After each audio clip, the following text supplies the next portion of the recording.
নাটোরে ধর্ষণের বিচার চাইতে গিয়ে উল্টো মামলার আসামি হয়েছেন ভুক্তভোগী গৃহবধূর স্বামী ও স্বজনরা। অভিযোগ, মীমাংসা প্রস্তাব ফিরিয়ে দেয় মামলা দিয়ে তাদের হয়রানি করা হচ্ছে। এ বিষয়ে প্রশাসনের কঠোর পদক্ষেপ চায় ভুক্তভোগী সহ স্থানীয়রা। পুলিশ বলছে, দুটি মামলারই তদন্ত চলছে। অপরাধীদের বিরুদ্ধে শিগগিরই ব্যবস্থা নেওয়া হবে। ধর্ষণের অভিযোগে এলাকায় গণপিটুনি, হাসপাতালে ভর্তি করেছিল স্বজনরা। মামলার খবর পেয়ে হাসপাতাল থেকে পালিয়ে এলাকায় গা ঢাকা দেয় সদর উপজেলার জংলি গ্রামের মধ্যবয়সী এক ব্যক্তি। পরদিন পালানোর চেষ্টা করলে আবারও তাকে ধরে ফেলে স্থানীয়রা। এই দফায় গাছের সাথে বেঁধে মারধর করা হয় অভিযুক্তকে। খবর পেয়ে পুলিশ গিয়ে উদ্ধার করে তাকে। গ্রেপ্তার দেখিয়ে আদালতের মাধ্যমে কারাগারে পাঠানো হয় ওই আসামিকে। অভিযুক্তের সুষ্ঠু বিচারের দাবি জানায় বিক্ষুব্ধ এলাকাবাসী। আমাদের এলাকাতে এরকম ধরনের ঘটনা এর আগে কোনোদিন ঘটে নাই। দৃষ্টান্তমূলক সাজা হওয়ার দরকার। লোকটা আসলে খারাপ, ওনার চরিত্র ভালো না। উনি রাস্তাঘাটে যখন যে মেয়ে মানুষদের দেখে উনিদের খারাপ ইঙ্গিত করে কথা বলে। এরপর গেল ২৬ নভেম্বর পাল্টা মামলা করেন ধর্ষণ মামলায় কারাগারে থাকা ব্যক্তির স্ত্রী। নির্যাতনের শিকার নারীর স্বামী সহ পরিবারের ৪ সদস্যের বিরুদ্ধে হত্যা চেষ্টা ও লুটপাটের মামলা করেন তিনি। তাদের সাথে বাইন্দা অনেকেই মারছে ভাই, পাড়ার অনেকেই মারছে। আর পাড়ার মানুষ এক সবাক বলেছে যে ধর্ষণ করছে। কেউ কি দেখছে?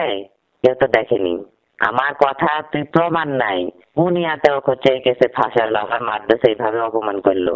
এটা তো করা উচিত হয়নি। প্রমাণ বাই কর, তারপর আমি যা করার আমি করব। এদিকে ডাক্তারি পরীক্ষায় ভুক্তভোগী নারীকে ধর্ষণের আলামত মিলেছে। অভিযুক্তই অপরাধী কিনা তা নিশ্চিতে ডিএনএ স্যাম্পল ঢাকায় পাঠানো হয়েছে।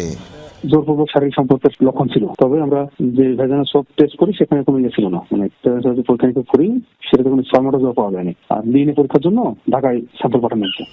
ভুক্তভোগীরা বলছেন, ধর্ষণের ঘটনা মীমাংসার প্রস্তাব ফিরিয়ে দেওয়ায় পাল্টা মামলা দিয়ে তাদের হয়রানি করা হচ্ছে।